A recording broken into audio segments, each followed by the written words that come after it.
Hello everyone. Now I'm going to explain the topic DTE. This is data terminal equipment and data terminating equipment.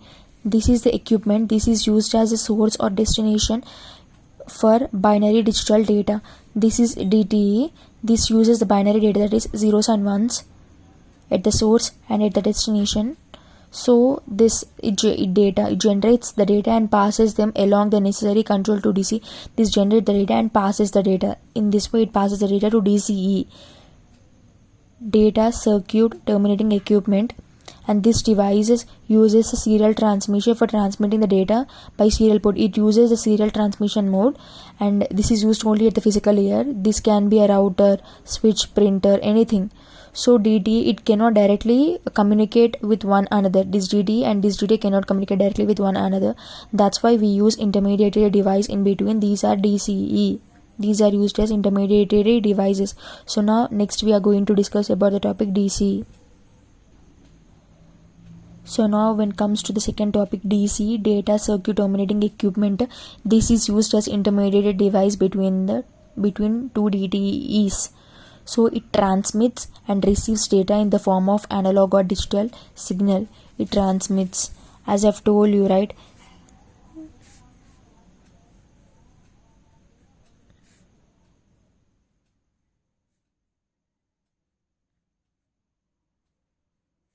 This is DTE, this is DC, this is DC, and this is DTE, and this network over here.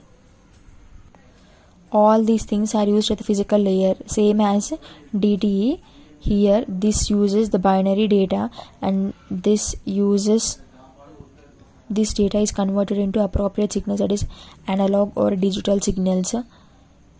This is data DTE, DCE, data terminal equipment, data circuit terminal equipment. It uses binary data, that is at the source and at the destination. This uses the digital signals. This produces output in the form of digital signals.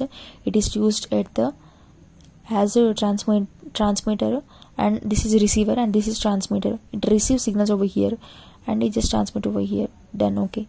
Next, the examples are, this can be a modem, satellite adapter, anything it can be.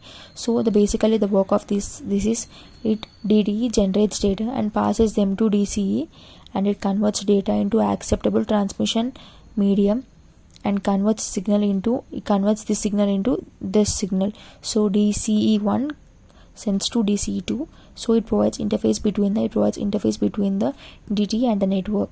So DTE and the network.